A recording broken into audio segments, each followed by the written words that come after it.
অন্নপূর্ণা ভাণ্ডারের নতুন ফর্মগুলি অ্যাপ্রুভ হতে শুরু করেছে, কিন্তু এখনও পর্যন্ত অনেক এরকম ফর্ম পাওয়া যাচ্ছে যেগুলো রিজেক্ট করে দিচ্ছে। তার মূল কারণ একটি, অর্থাৎ আপনারা যে ফর্মগুলো ফিল আপ করছেন একটু চিন্তা ভাবনা করে ফিল আপ করবেন। এই একটি ভুলের জন্য আপনার ফর্মটি রিজেক্ট হয়ে যেতে পারে। অর্থাৎ ফর্মটি যখন ফিল আপ করবেন একটু স্বচ্ছতার সহিত ফর্মটি ফিল আপ করবেন। ধরেন আপনার নাম প্রিয়া মল্লিক, আপনি অন্নপূর্ণা ভাণ্ডারের জন্য ফর্মটি অ্যাপ্লাই করতে চাইছেন। আপনার পরিবারের সদস্য সংখ্যা হচ্ছে 4 জন। যেমন ধরুন আপনি আছেন, আপনার স্বামী আছে, আপনার শ্বশুর এবং আপনার শাশুড়ি। এই 4 জন আপনারা একই রান্নাঘরের মধ্যে রান্না করে খাবার খান। অতএব আপনার পরিবারের প্রধান হচ্ছে আপনার শ্বশুর মশাই। তো আপনারা কি করবেন, এখানে আপনার শ্বশুর মশাইয়ের নামটি ফিল আপ করে দেবেন। ধরেন আপনার শ্বশুর মশাইয়ের নাম উজ্জ্বল মল্লিক, তো আপনি এখানে উজ্জ্বল মল্লিক ডিটেলসটা লিখবেন, নামটা লিখবেন। এবার আপনার মনে প্রশ্ন আসতে পারে যে আমাদের ফ্যামিলিতে 4 জন মেম্বার, কিন্তু আমি এবং আমার স্বামী আলাদাভাবে রান্না করে খাই, কিন্তু একই ফ্যামিলির মধ্যে থাকি এবং একই বাড়ির মধ্যে থাকি। তাহলে আপনি কি করবেন, এখানে আপনার যে প্রধানের নামটি সেখানে কিন্তু আপনার স্বামীর নামটি লিখবেন, অর্থাৎ আপনার স্বামী এখানে প্রধান হয়ে যাবে।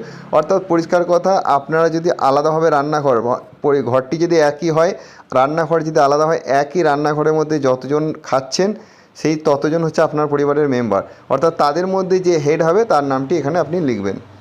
এবার ধরেন আপনারা 4 জন একই ফ্যামিলিতে খাচ্ছেন, তো আপনারা সেই হিসাবে ফর্মটি ফিল আপ করে দেখাচ্ছি।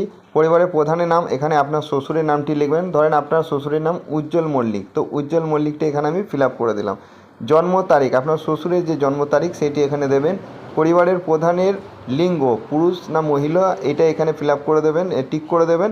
পরিবার প্রধানের আধার নম্বর, পরিবার প্রধান আপনার শ্বশুরের যে আধার নম্বরটি সেটি এখানে দিয়ে দেবেন। আর যদি স্বামী হয় প্রধান তাহলে তো আপনার স্বামীর আধার নম্বরটি এখানে দেবেন। তারপর আসছে ডিজিটাল রেশন কার্ডের পারিবারিক আইডি, অর্থাৎ আপনার রেশন কার্ডের পারিবারিক আইডি যদি থাকে তাহলে দেবেন, না থাকলে কোনো দেওয়ার প্রয়োজন নেই। পরিবারের সদস্য সংখ্যা, অর্থাৎ আপনার পরিবারে যদি 4 জন সদস্য হয়, একই রান্নাঘরের মধ্যে খাচ্ছেন, তাহলে 4 জন লিখবেন। আর যদি আপনি এবং আপনার স্বামী আলাদাভাবে থাকেন, আলাদা রান্না করেন, তাহলে কিন্তু 2 জন লিখবেন। ঠিকানাটি আপনাদের যে ঠিকানা আছে সেটি এখানে সম্পূর্ণভাবে লিখবেন। যোগাযোগ নাম্বার আপনার স্বামীর যে যোগাযোগ নাম্বার সেটি এখানে লিখে দেবেন। তারপরে এই যে নিচের অংশটি দেখতে পাচ্ছেন 9 নম্বরে, নাম, জন্ম তারিখ, লিঙ্গ, পরিবারের প্রধানের সঙ্গে সম্পর্ক, আধার নম্বর, পরিবারের সকল সদস্যের, অর্থাৎ আপনার পরিবারে যে প্রধান আছে সেগুলো তো সম্পূর্ণ এখানে ফিল আপ করে দিলেন। তো আপনার পরিবারের প্রধানের কিছু করার দরকার নেই। এখানে পরিবারের প্রধানের যে এইটা দেওয়া আছে দেখেন, এই দিকে ডান দিকে আছে, হ্যাঁ, অর্থাৎ অন্নপূর্ণা যোজনার জন্য আবেদন করা হচ্ছে। আপনার পরিবারের যদি প্রধান মহিলা হয়, তার যদি অন্নপূর্ণার জন্য আবেদনের প্রয়োজন পড়ে তাহলে তিনি হ্যাঁ করবেন। এখানে যেহেতু আপনার শ্বশুর হচ্ছেন, অর্থাৎ অন্নপূর্ণার জন্য আবেদন করবেন তিনি, তো এখানে কিচ্ছু করার দরকার নেই। তারপরে দেখেন এখানে 1 নম্বরে দেওয়া আছে সদস্য, 1 নম্বর সদস্য আছে আপনার শ্বশুর যদি প্রধান হন তাহলে এখানে আপনার শাশুড়ির নামটি প্রথমে লিখবেন, শাশুড়ির নাম লিখবেন, জন্ম তারিখ লিখবেন, লিঙ্গ লিখবেন, পরিবারের প্রধানের সঙ্গে সম্পর্ক লিখবেন, আর আধার নম্বরটি এখানে লিখে দেবেন আপনার শাশুড়ির।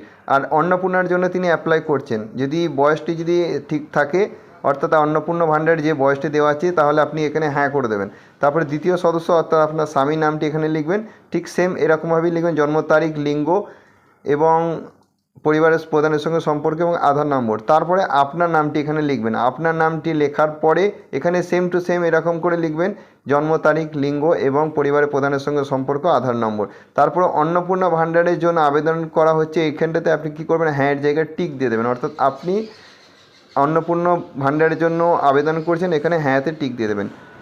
এইভাবে যদি আপনি ফর্মটি ফিল আপ করেন তাহলে আপনার ফর্মটি রিজেক্ট হওয়ার সম্ভাবনা খুবই কম।